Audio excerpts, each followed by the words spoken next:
Hello everyone, हम लोग आगे की तरफ बढ़ रहे हैं। हमने पिछले वीडियो में प्लेन के बीच का एंगल, दो प्लेन के बीच का एंगल निकालना आपको समझा दिया था। एंगल बिटवीन टू प्लेन्स हो गया था। उसी के बाद एक दूसरा टॉपिक जो था एंगल का, थोड़ा सा समय कम होने की वजह से रोकना पड़ा था, उसी को आगे बढ़ा रहे हैं।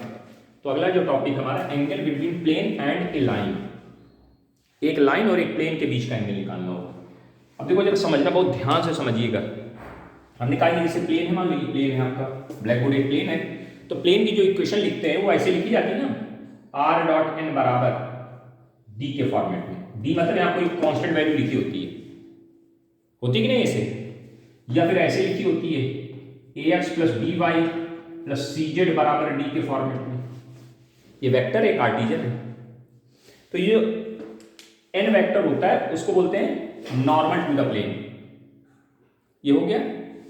अब मान लीजिए कोई लाइन, है, ऐसे करना, समझना ध्यान से जरा। ये आपका क्या है? ये आपका प्लेन का नॉर्मल वेक्टर है, और कोई लाइन ऐसे जा रही है, ऐसे करके इसके अंदर घुसा दी जैसे। अब इसको हम आपको दिखा रहे हैं, ध्यान से देखिएगा कल की तरह। ये प्लेन है और ये लाइन गई, चली गई ना। देखो ध्यान से देखिए, इस तरह की सिचुएशन अपने आप खुद करके देखिए, इंप्लीमेंट करके देखिए। दिख रहा है, समझ में आ रहा है कैसे किया गया है? दिख रहा है ना। ये क्या है? ये आपका प्लेन है एक तरह से, ये प्लेन हो गया और ये लाइन हो गई। प्लेन और लाइन के बीच में एंगल बन रहा है कि नहीं बन रहा है? Angle theta. देखो ध्यान से, ये प्लेन है, ऐसे पकड़ लेते हैं, अब समझ में आएगा, दिखाई दे रहा होगा। ये लाइन ऐसे घुस गई इसके अंदर, लाइन होगी तो क्रॉस करती हुई जाएगी। थोड़ा इसको ऐसे घुमा लेते हैं तो ताकि साफ दिखाई, अब दिखाई दे रहा होगा। ये आपका क्या है? ये प्लेन है, ये प्लेन हो गया। ये क्या है? ये लाइन है। ठीक, कोई दिक्कत ना? कोई दिक्कत नहीं। तो प्लेन और लाइन के बीच में ये एंगल बन रहा है ना, ये एंगल है, इस एंगल को बोलते हैं थीटा। हम मान लेते हैं इसको थीटा एंगल है। ठीक, समझना, जरा ध्यान से समझने की कोशिश करिएगा। तो ये अगर ये एंगल थीटा होगा तो प्रॉब्लम पता है क्या हो रही है? हमारे पास ये लाइन है और ये प्लेन पर ये नॉर्मल वेक्टर होता है। देखिए नॉर्मल वेक्टर दिख रहा है, परपेंडिकुलर दिख रहा है कि नहीं? तो देखो नॉर्मल वेक्टर, अब देखो ध्यान से जरा समझने की कोशिश करिएगा।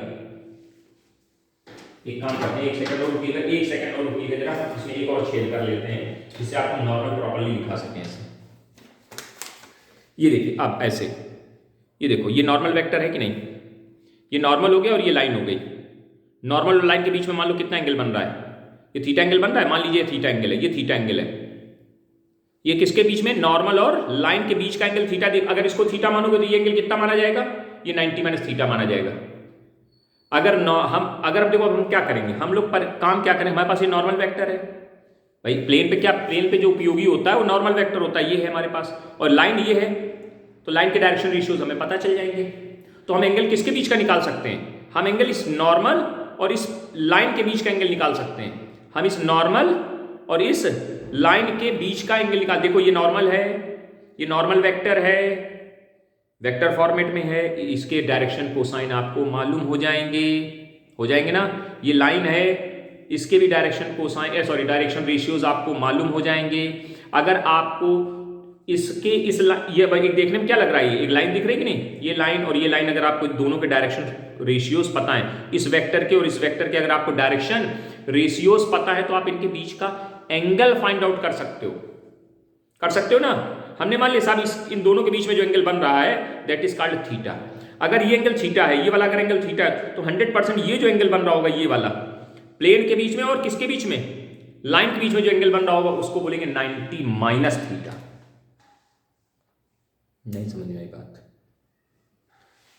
अगर हम इस एंगल को थीटा बोलेंगे, ध्यान से समझते चलिए बात को, बहुत एक चीज। अगर हम इसको देखो, अगर ये एंगल थीटा है तो ये 90 माइनस थीटा होगा, अगर ये थीटा है तो ये 90 माइनस थीटा होगा। तो हमको किसके बीच का एंगल निकालना है? प्लेन के और लाइन के बीच का, यानी इस एंगल को हमने थीटा मान लिया। ध्यान से देखना, अब समझना, ये एंगल कितना है? ये एंगल थीटा कहलाएगा। ये एंगल क्या कहलाएगा? थीटा। इस एंगल को हम थीटा बोलेंगे। हम किसके बीच का एंगल निकाल रहे हैं? प्लेन और लाइन के बीच का। तो प्लेन और लाइन के बीच के एंगल को, इसको हमने क्या मान लिया? इस एंगल को हमने थीटा मान लिया। ठीक, तो भैया प्लेन और लाइन के बीच का एंगल निकालने के लिए हमको नॉर्मल यूज करना पड़ेगा। तो ये नॉर्मल आया। तो अगर ये एंगल थीटा है तो नॉर्मल और लाइन के बीच का एंगल कितना हुआ? नॉर्मल और लाइन के बीच का एंगल बताइए कितना हुआ? वो 90 माइनस थीटा होगा ना। तो जब आप फॉर्मूला लिखेंगे, बस यहाँ पे हमने फॉर्मूला लिखेंगे भी थोड़ी देर पहले, जब फॉर्मूला आपको फॉर्मूला है ना, जब एंगल निकालने फॉर्मूला क्या था? दोनों वेक्टर का डॉट प्रोडक्ट cos थीटा लगाते ना, तो यहाँ क्या लिखेंगे? cos थीटा की जगह 90 माइनस थीटा लिखेंगे। क्योंकि देखिए ध्यान से, ये हमारा प्लेन है, इस पर ये नॉर्मल वेक्टर आ गया और ये लाइन जा रही है ऐसे करके तिरछी, ऐसे समझिए ये तिरछी लाइन जा रही है। तो नॉर्मल और लाइन के बीच, अगर प्लेन और लाइन के बीच कहेंगे, ऐसे लाइन अगर जा रही है तिरछी, देखो इस तरह से समझने की कोशिश करिए, समझदारी दिखाइए थोड़ी सी, 3D फिगर होते हैं समझने पड़ते हैं। ये ऐसे लाइन जा रही है यहाँ से घुस के, तो इसके लाइन के और प्लेन के बीच का एंगल इधर वाला थीटा माना, तो ये एंगल थीटा 90 माइनस थीटा नहीं होगा। तो यहाँ पे जब हम एंगल की बात करेंगे तो यहाँ पे cos 90 माइनस थीटा लिखना पड़ेगा बस। cos 90 minus theta equal to formula वही चलेगा, a1 a2 plus b1 b2 plus c1 c2 upon under root a1 square b1 square c1 square, दूसरा under root a2 square b2 square c2 square. a1 a2 क्या है? a1 a2 are the direction ratios of the normal vector and a2 क्या है? Direction ratios of the straight line. a2 b2 c2 क्या है? a1 b1 c1 are direction ratios of normal to the plane, और c1 और a2 b2 c2 are direction ratios of normal to the plane हो गए, and a2 b2 c2 are direction ratios of क्या नाम है उसका? Straight line. बोलो महाराज, सही है। तो अगली स्टेप पता क्या होगा? यहां साइन थीटा लिख के आया करेगा।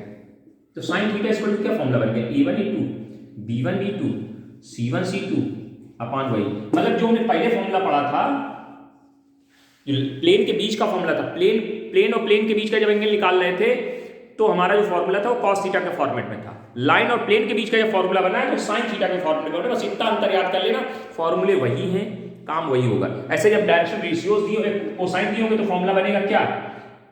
cos 90 minus theta is equal to L1 L2 M1 M2 plus N1 M2, mod जरूर लगा लीजिएगा, इससे साइन थीटा बराबर आपके पास वैल्यू आ जाएगी। बन जाएगी कि नहीं बन जाएगी? फॉर्मूले आप समझ लीजिए, बस बाकी काम हम करा लेंगे। क्लियर हो गया फॉर्मूला? उम्मीद है कर सकते हैं आपके लिए। मिटा रहे, सवाल देखते हैं। हम लोग सवाल देखते हैं फटाफट।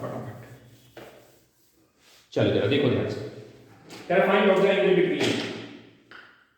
क्वेश्चन पकड़ते हैं। पिछले वीडियो में मैंने आपको क्या बताया था?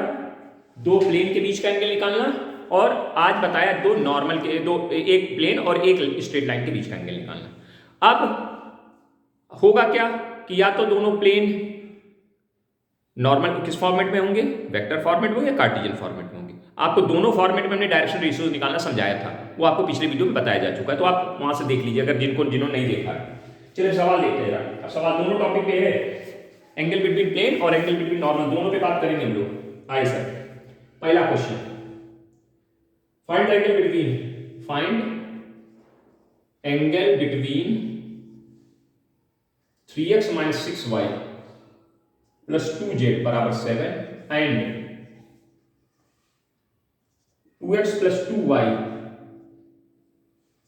माइनस 2z बराबर 5। ये दो प्लेन है, ये क्या है दोनों? यहाँ पे प्लेन लिखा है, प्लेन लिख देते हैं, प्लेन बिटवीन टू प्लेन। सवाल में दिया है, मैंने लिखा नहीं, आप लिख लीजिए। तो आई सर,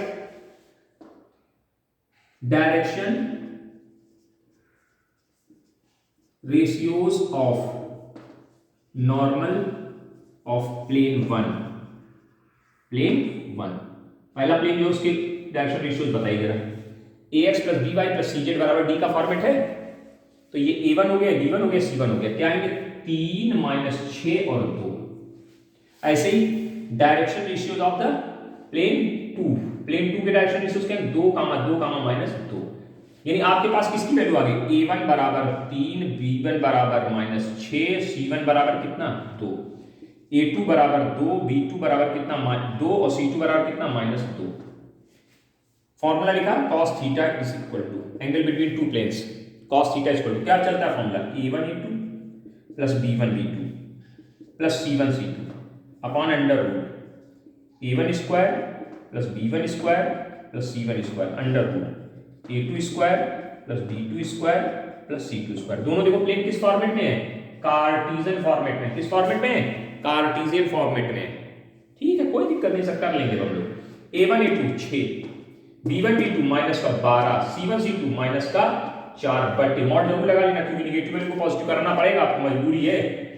अंडर रूट कितना 9 36 4 अंडर रूट 4 प्लस 4 ऊपर देखो कैलकुलेट करो कितनी वैल्यू 16 16 में से चल गई माइनस 10 मॉड के अंदर माइनस 10 बटे अंडर रूट ये कितना आ गया 7। देखो चेक करो ये 7 बनाएगा और ये कितना अंडर रूट 12 7 अंडर रूट 12 से किसको लेके हमें शायद लिख सकते हैं, सवाल बता चुके हैं। इसको लिख सकते हैं 2 रूट 3 काट जाएगा 5 बटे 7 रूट 3 आंसर आ जाएगा। दिख रहा है नीचे 5 अपान नहीं दिख रहा है, ऊपर लिख देते हैं 5 अपान 7 रूट 3 इज द आंसर। तो थीटा इक्वल टू क्या लिख जाएगा, कॉस इनवर्स। हम शायद बता चुके हैं, दोबारा बता दिए कोई बात नहीं। चलिए चला लीजिए काम, एक बार रिवाइज भी हो गया आपका। ये क्वेश्चन हम बता चुके थे, उम्मीद है पूरी तरह आपको देख चुके हैं, कर चुके हैं। है ना, कर चुके हैं पक्का कर चुके हैं। आइए सर अब हम लोग बात करेंगे find out angle between line and plane. अब दूसरा क्वेश्चन उस पे बेस्ड जो आज टॉपिक पढ़ा है उस पे बेस्ड क्वेश्चन देखते हैं और उसको कैलकुलेट करके समझा देते हैं, फिर उसके बाद आप लोग को समझदार हैं बिल्कुल, हम धनाधन करेंगे। देखिए ध्यान से कह रहे find out angle between the lines x-2। Line क्या दी गई है, find the angle between line x-2 upon 3 y-3 upon minus का 5 सॉरी प्लस का 5 है और z-4 अपान 4 एंड प्लेन कौन है हमारा 2x minus 2y plus z is equal to 5। देखो प्लेन के साथ थोड़ी सी कलाकारी वो कर सकते हैं, ये वैल्यू पॉजिटिव हो सकती है निगेटिव हो सकती है, तो ध्यान रखना डी निगेटिव नहीं चलेगा, निगेटिव होगा तो सब डिस्टर्बेंस है। सबसे पहले इसको चेक कर लिया करो। चलो आइए सर, ये क्या है, ये लाइन है सर, ये क्या है प्लेन। तो आइए sir direction ratios of line, ठीक है, इसको हम क्या बोलेंगे A1 B1 C1 क्या आएंगे बेटा 3 5 4। पता कैसे देखते हैं, जो नीचे लिखो बस चेक कर लो एक बार, x minus x1 y minus y1 z minus z standard format में, कोई दिक्कत नहीं। फिर डायरेक्शन रेशियोज ऑफ प्लेन, जिसको हम लोग बोलेंगे A2 B2 C2। चलो वैल्यूज बताओ सर 2 सर माइनस 2 सर 1 हो गया ना। बस ये चेक कर लेना डी पॉजिटिव है कि नहीं, अगर डी निगेटिव होगा तो सब बदल हो जाएगा। अब यहां पे फॉर्मूला क्या लगेगा अभी ये बताओ। तो एंगल बिटवीन किसके बीच में निकालना है, प्लेन और लाइन के बीच में। तो फॉर्मूला होता है cos 90 minus theta is equal to A1 A2 plus B1 B2 plus C1 C2 upon under root, वही कार्यक्रम आपको लिख देना है फॉर्मूले में, B1 square C1 square under root A2 square and B2 square and C2 square. Any doubts out होना नहीं चाहिए। यहाँ कितना बन जाएगा, साइन थीटा के रूप में बन जाएगा, कोई दिक्कत नहीं। A1 A2 आप जानते हैं 6 आएगा, मॉड जरूर लगा लीजिए क्योंकि निगेटिव वैल्यू को पॉजिटिव बनाना पड़ेगा। माइनस का 10 प्लस का 4 बट लेवल तो सत्यानाश कर गया सब, अपॉन अंडर रूट सब वैल्यू 0 दे देगा। क्या आएगा 3 प्लस 25 प्लस 16 3 का स्क्वायर 9 आएगा, है ना, upon under root 4 plus 4 plus 1 ऊपर 0 आ गया, 0 अपॉन समथिंग पूरी वैल्यू 0 हो गई, समथिंग कुछ भी आएगा 16 25 50 हो गया, अंडर रूट 50 अंडर रूट 9 है ना, क्या वैल्यू आ गई 0 आ गई। तो cos थीटा इक्वल टू कितने के, cos थीटा इक्वल टू कितने के 0 के, sin theta equal to 0, sin theta equal to कितना आ गया 0 के, तो थीटा इक्वल टू कितना आ जाएगा sin 0, इसको sin 0 नहीं लिख सकते, तो थीटा वैल्यू कितनी आ गई 0। यानी इसका मतलब क्या होगा, इसका मतलब हुआ कि दोनों के बीच में 0 डिग्री का मतलब वो एंगल बन रहा है। तो क्या मतलब, इसका क्या मतलब 0 डिग्री बन रहा है, 0 डिग्री मतलब वो लाइन जो है वो प्लेन पे लाई कर रही है। ये आपका जैसे मान लो प्लेन हो गया, ये प्लेन हो गया और प्लेन पे के ऊपर ही ऐसे लाइन पड़ी हुई है, इसलिए एंगल कितना है, अब दोनों के बीच का एंगल देखो 0 दिखाई दे रहा है भाई। ये जैसे हमारा कागज है, अब इस लाइन को इसके ऊपर ऐसे लिटा दिया जाए, इस तरह से ऐसे लिटा दिया जाए इस तरह से, तो देखो ये क्या हुआ, प्लेन और लाइन के बीच का एंगल कितना हो गया 0 डिग्री हो गया कि नहीं हो गया, समझ में आया बात। तो जब 0 डिग्री का एंगल है तो इसका मतलब प्लेन, ये जो लाइन है उस प्लेन के ऊपर क्या कर गई, लाई कर गई, है ना। हाँ, बहुत काम आएंगे, ये बात को ध्यान रखना, इस चीज को याद रखिएगा, काम आएगा आपके। समझ गए होंगे अच्छे से, भले से, कोई दिक्कत होनी नहीं चाहिए। आइए सर आगे बढ़ते हैं। अगला क्वेश्चन एक और, find out the angle between line and plane. फिर से क्वेश्चन है, अरे इसको क्यों मिटा दिया, चलो जो मिट गया सो मिट गया, इसको ना मिटाओ, क्या काम चलाओ। यहाँ पे b2 स्क्वायर c2 स्क्वायर, यहाँ पे b1, यहाँ पे c1, यहाँ b2, यहाँ c2। हाँ ठीक। Find out angle between the line y axis, अरे बाप रे, ये भी ऐसा गेम खेलेगा। हाँ, लाइन नहीं लिखेंगे, नाम लिख दिया y axis, and the plane, and plane क्या दे दिया, 5x - 4y + 7z, 5x - 4y + 7z = 10। ये प्लेन हो गया, ये लाइन। अब एक बात बताओ, आपको ये पढ़ाया गया था तो आपको बताया x एक्सिस के डायरेक्शन रेशियोज, y एक्सिस के डायरेक्शन रेशियोज, z एक्सिस के डायरेक्शन रेशियोज के बारे में कुछ बातें बताई गई थी आपको, याद करो। x एक्सिस के डायरेक्शन रेशियोज क्या होते हैं, 1, 0, 0, y एक्सिस के डायरेक्शन रेशियो 0, 1, 1 और z एक्सिस के डायरेक्शन रेशियोज 0, 0, 1। Very good. तो direction ratios of y axis क्या आ जाएंगे, 0, 1, 0। Direction ratios of the plane 5 - 4 + 7। Formula ये लिखा जाएगा, मॉड लगा के value calculation start. This into this 0, this into this -4 + 0 upon under root, यहाँ कितना आएगा 0 + 1 + 1 है 0, और यहाँ कितना आएगा 25, 16, 49। Now you calculate it. तो sin थीटा इक्वल टू कितना बन गया, sin theta equal to mod के अंदर है, मॉड हटा दे, पॉजिटिव वैल्यू हो जाएगी 4 अपॉन, ये तो 1 ही आएगा, 25, 16, 49 सबको जोड़ लीजिए, 25, 16, 49 फटाफट जोड़िए, कोई वैल्यू मिलेगी बड़ी लंबी सी।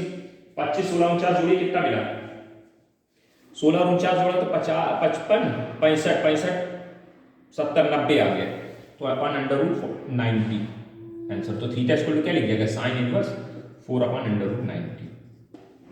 क्लियर हो गया, क्या ऑल क्लियर है, हाँ क्लियर होना चाहिए बस, उम्मीद है समझ में आ गया होगा, कोई दिक्कत नहीं होनी चाहिए। तो angle between lines and plane, दोनों बातें बड़ी दिमाग से, जब प्लेन दिया हो तो काम करना चाहिए, कोई दिक्कत नहीं। आपको डायरेक्शन, आपको चाहे वेक्टर फॉर्मेट में प्लेन दें, चाहे आपको कार्टेशियन फॉर्मेट में दें, आप सबके डायरेक्शन रेशियो निकालना अब तक सीख चुके होंगे, अब उसमें परफेक्ट हो चुके होंगे।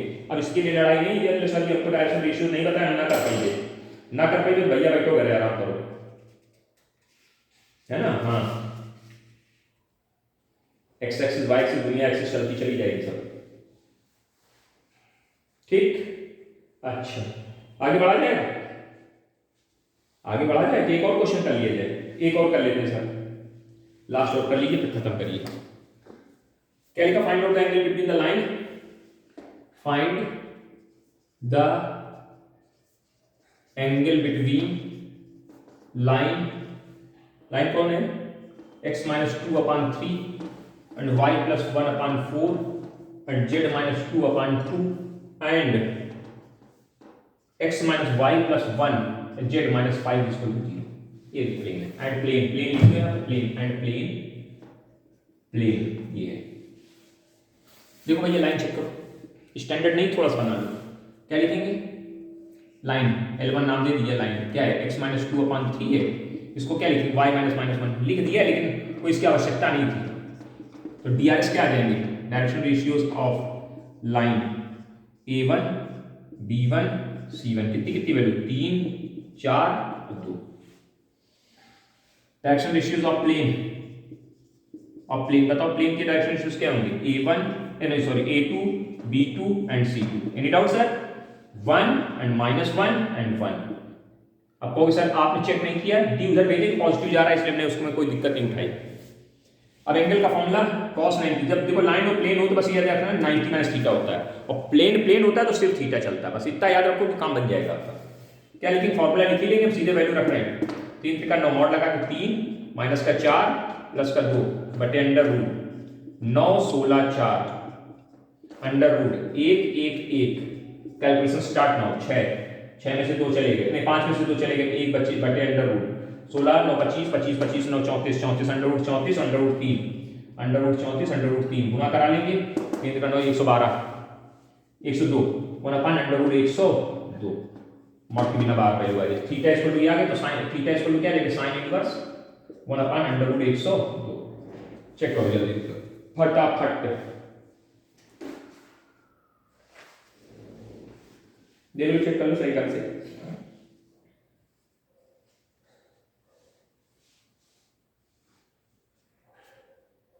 ठीक है,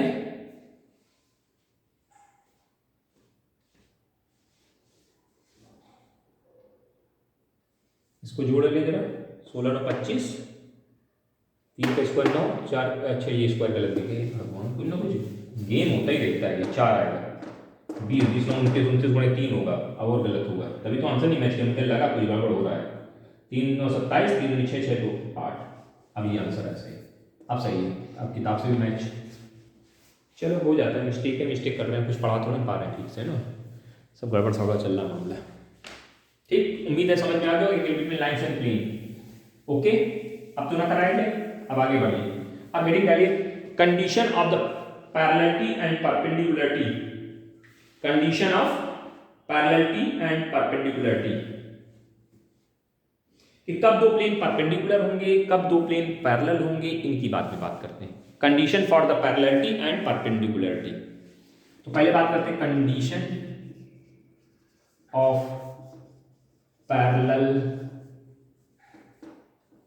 पैरेललिज्म में स्पेलिंग इन्होंने कुछ अलग LISM पैरेललिज्म SM, ठीक है, थोड़ी स्पेलिंग अपना देख लेना भाई, थोड़ा गड़बड़ हो जाती है, कितनी अंग्रेजी में अच्छी है नहीं, PARA होता है यहाँ है ना, ठीक है, हाँ छोड़ो। तो दो अगर प्लेन है आपके पास, दो आपके पास क्या है प्लेन है, एक प्लेन ये है देखो A1x B1y C1z बराबर D1 डाल अच्छा डाल दो, A2x B2y एंड C2z बराबर D2, दोनों प्लेन है। तो इस प्लेन का DRS क्या हो गया A1 B1 C1 और इसका A2 B2 C2, DRS दोनों के मिल गए। तो पैरेललिटी की कंडीशन फॉर द पैरेललिटी, अगर दोनों प्लेन पैरेलल हैं, अगर दोनों प्लेन पैरेलल हैं तो इनके दोनों नॉर्मल भी पैरेलल होंगे, बात को समझना। अगर मान लीजिए पहला प्लेन है, इसका नॉर्मल ये, और एक ये दूसरा प्लेन है, हमारे जो हथेली दिख रही है दूसरा प्लेन है, तो इसका भी नॉर्मल ये, तो अगर दोनों प्लेन पैरेलल हैं, अगर दोनों प्लेन पैरेलल हैं, इसका नॉर्मल ये है, इसका नॉर्मल ये है, अगर दोनों प्लेन पैरेलल हैं तो उनके नॉर्मल भी पैरेलल होंगे। अगर नॉर्मल पैरेलल होंगे तो यहाँ पैरेललिटी की कंडीशन क्या आएगा A1/A2 is equal to B1/B2 is equal to C1/C2। अगर आपको दो प्लेन दें और ये बातें ओके हो जाए तो आप कह देना दोनों प्लेन पैरेलल है। बोलो सत्य है यथा सत्य है। अब सुनो, अगर दो प्लेन कैसे परपेंडिकुलर, समझना ध्यान से, अगर मान लो ये पहला प्लेन परपेंडिकुलर, इसका नॉर्मल ये आया, देखो दिख रहा है, पहले प्लेन का नॉर्मल आपको दिख रहा है ये। अब दूसरा प्लेन परपेंडिकुलर, जो इस प्लेन पे परपेंडिकुलर होना चाहिए, देखो देखते हैं ना, पूरा समझने का प्रयास करें, प्रैक्टिकली समझोगे समझ में आ जाएगा। ये दूसरा प्लेन, अब देखो ये प्लेन और इस प्लेन के बीच 90 बन रहा है, तो देखो नॉर्मल के बीच में भी 90 बन रहा है, दोनों प्लेन के बीच में अगर 90, देखो ये एक प्लेन ये है, हमारी हथेली को प्लेन मानिए, हमारे पास ऐसी कोई चीज है नहीं कि जिसको हम दिखा सकें पकड़ के, है ना। तो ये देखिए ये हमारा क्या है, ये पहला प्लेन है, ये हथेली पहली प्लेन और ये हथेली दूसरी प्लेन। अब दोनों प्लेन को कर रहे हैं परपेंडिकुलर, ये देखो ऐसे, तो देखो दोनों के नॉर्मल कैसे हो गए, वो भी तो परपेंडिकुलर हो गए। तो कंडीशन फॉर द पैरेललिटी समझ में आ गई। कंडीशन फॉर परपेंडिकुलरिटी की जब बात करोगे, कंडीशन ऑफ परपेंडिकुलरिटी, ठीक है, परपेंडिकुलरिटी क्या बात है, A1 A2 plus B1 B2 plus C1 C2 बराबर 0। मतलब ये तो पहले पढ़े तो वही चीजें आ गई, तो थोड़ा दिमाग से समझना पड़ा, क्योंकि अगर दोनों प्लेन पैरेलल हैं तो उनके नॉर्मल भी पैरेलल होंगे, अगर दोनों प्लेन परपेंडिकुलर हैं तो उनके नॉर्मल भी परपेंडिकुलर होंगे। बस इतनी सी बात यथाशक्ति आप इसको समझ लीजिए। उम्मीद है समझ गए होंगे, अब तक इतना टाइम नहीं लगना चाहिए। तो ये क्या होगा, दो प्लेन की कंडीशंस थी, दोनों क्या थे यहाँ पे, दोनों प्लेन थे साहब, यहाँ दोनों क्या थे, दोनों प्लेन थे।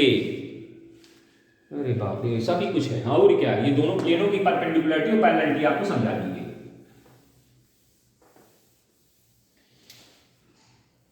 कुछ है क्या? बिल्कुल है सर। अब प्रॉब्लम पता है क्या? अब प्रॉब्लम सुनिए ध्यान से। ये क्या है आपका? ये प्लेन है। फिगर के रूप में हमने मान लिया जो ब्लॉक बना है प्लेन है। अगर ये प्लेन है साहब तो ये क्या होगा? नॉर्मल होगा। और मान लीजिए अगर कोई लाइन इस प्लेन पे परपेंडिकुलर, लाइन और प्लेन अगर परपेंडिकुलर हैं, लाइन और प्लेन अगर परपेंडिकुलर हैं, ये स्थिति बनेगी। ये लाइन है, ये वाला पेन लाइन को रिप्रेजेंट कर रहा है और ये नॉर्मल को रिप्रेजेंट कर रहा है। तो अगर क्या है, एक प्लेन और एक लाइन परपेंडिकुलर हैं किसी प्लेन पर, ये प्लेन है, इस प्लेन पर अगर ये लाइन क्या हो जाए, परपेंडिकुलर, ये लाइन क्या है, ये लाइन परपेंडिकुलर हो गई ऐसे, तो 100% ये लाइन इस नॉर्मल के क्या हो गई, पैरेलल हो गई। तो वो लाइन उस प्लेन के क्या हो जाएगी? तो condition of the perpendicularity of a line and a plane क्या आईडी पड़ेगी? कंडीशन ऑफ परपेंडिकुलरिटी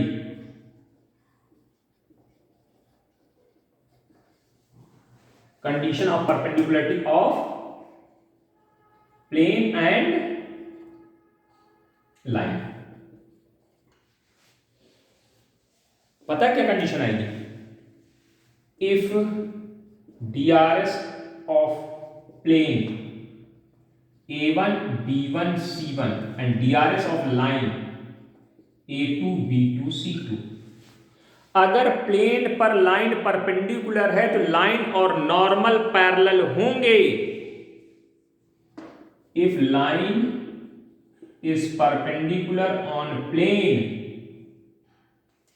क्या निकल गया भाई, ऑफ प्लेन,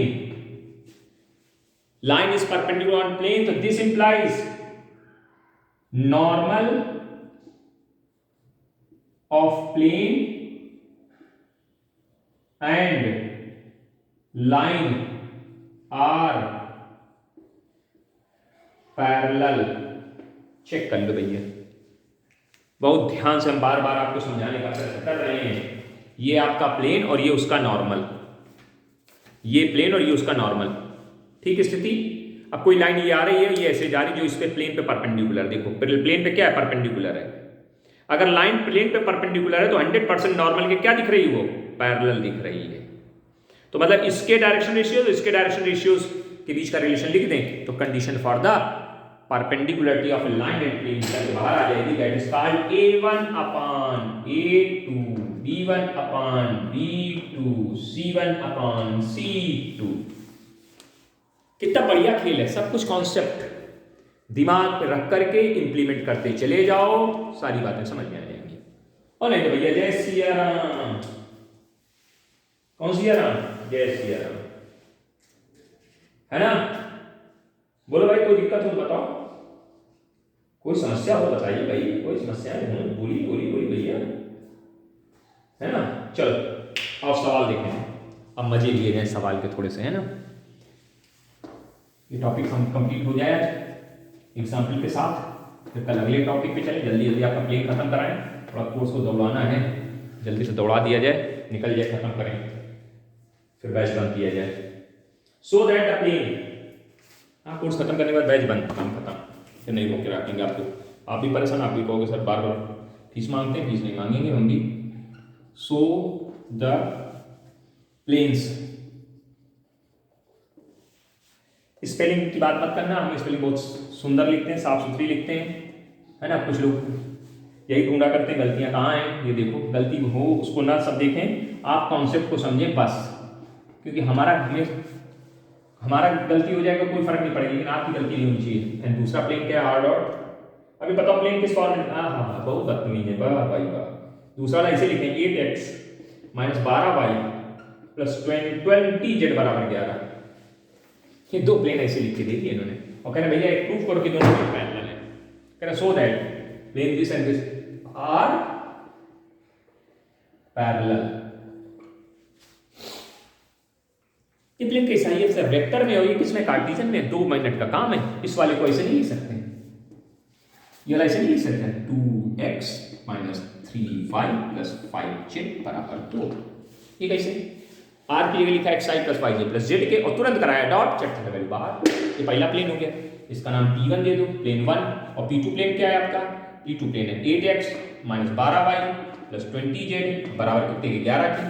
अब आपको क्या प्रूव करना है कि दो बोथ आर पैरेलल, प्लेन को प्लेन पैरेलल, दोनों प्लेन पैरेलल तो दोनों के नॉर्मल पैरेलल, याद करो दोनों प्लेन पैरेलल तो नॉर्मल भी हो गए पैरेलल। a1/a2 वैल्यू निकालो 2/8 कितनी वैल्यू आई 1 4। b1/b2 निकालो कितनी वैल्यू -3/12 कितनी वैल्यू आ गई 1/4। c1/c2 निकालो जल्दी से 5/20 आंसर आ गया 1/4। क्या देखा आपने? हेंस a1/a2 बराबर है b1/b2 बराबर है c1/c2। बोलिए हाँ।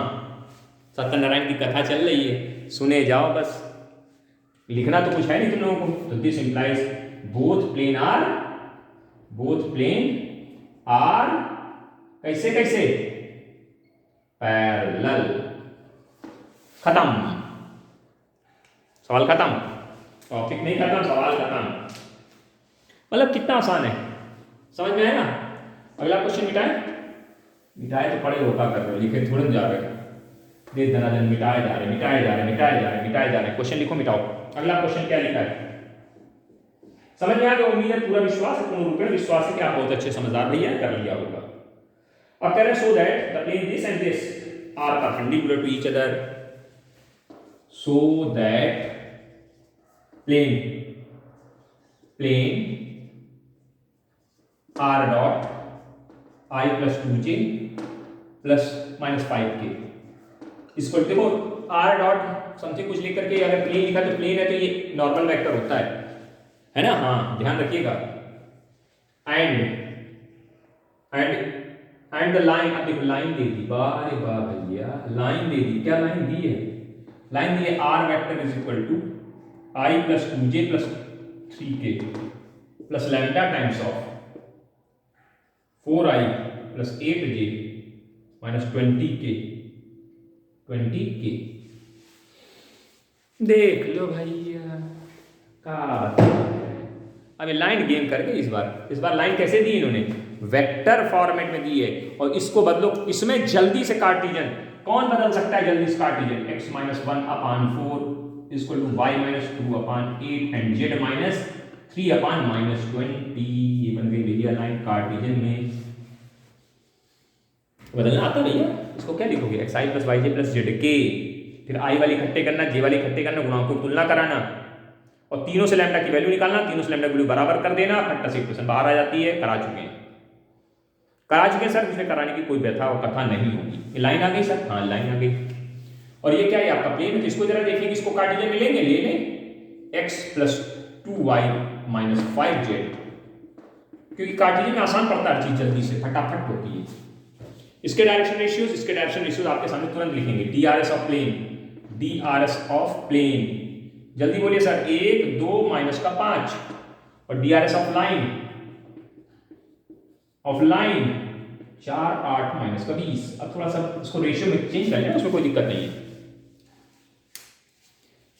दोनों कैसे हैं? परपेंडिकुलर प्रूफ करना है। Line on plane, line and plane, ये प्लेन है और ये लाइन है, तो भैया देखो दोनों चीजें कैसी दिखेंगी? पैरेलल, यानी पैरेलल प्रूफ करना पड़ेगा भैया इसको। यानी दोनों को क्या प्रूफ करना पड़ेगा? तो ये a1 b1 c1, ये a2 b2 c1, a1/b1 a1/a2 निकालो जरा 1/4, b1/c1 निकालो, b1/b2 निकालो, c1 कह रहे हैं 2/8 यानी 1/4 और c1/c2 निकालो -5/-20 कितनी वैल्यू आ गई? -1/6 plus 1/4। a1/b1 c1 b1/b2 c1/c2 सब बराबर आ गए ना? क्या होगा? तो this implies lines are parallel, lines and plane are perpendicular. Line और प्लेन जब दोनों रिवर्स चलेंगे ना तो थोड़ा ध्यान रखना है, क्योंकि ये गड़बड़ करते हैं, इनका कॉन्सेप्ट अलग चलता है, क्योंकि सब कुछ नॉर्मल के साथ देखा जाता है यहाँ पे। बस इतनी बात याद रखिए अपने दिमाग के मस्तिष्क में घुसा लीजिए इतनी बातें, है ना? कोई समस्यात्मक विषय हो तो आप हमें बता दें। उम्मीद है, विश्वास है कि आप इन्होंने समझ गए होंगे और कर भी लिया होगा, है ना? बोलो अब आगे बढ़ते हैं, अब क्या करेंगे? जैसे तो कह रहे थे सो करो, अब क्या करेंगे? कहीं लैम्डा डालेंगे, कहीं यू डालेंगे, कहीं क्यू कुछ डालेंगे, कहीं के डालेंगे, पी डालेंगे और कहीं भैया for what value of this, these are perpendicular या दीज आर पैरेलल। क्वेश्चन क्या होगा नया, क्वेश्चन कुछ नहीं होगा नया, क्वेश्चन ये होगा नया, लिखो कह रहा इफ दिख नहीं रहा है, मार्कर बदल दो भाई, बहुत तेजी से आवाज आएगी, दिख नहीं रहा है, चिल्लाए कौन से लड़के, आप बोलते हो सुनाई दे जाता है भाई, क्या बात कर रहे हो, है ना।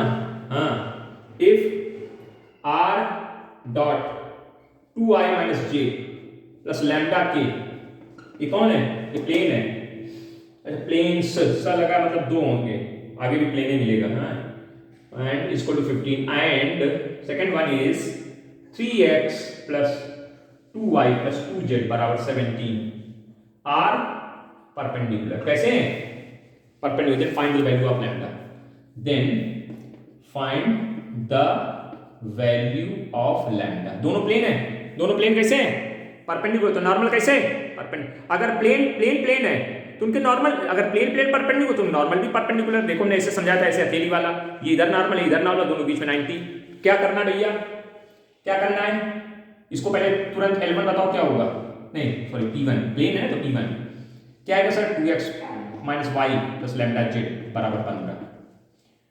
DRS बोलो जल्दी से, जिसको हम बोलेंगे A1 B1 C1, फटाफट 2 माइनस 1 और यहाँ पे आया लैम्डा, और DRS ऑफ सेकेंड वाले बताओ 3 2 और 2, ये C2 हो गया और ये V2 हो गया, ये V1 हो गया।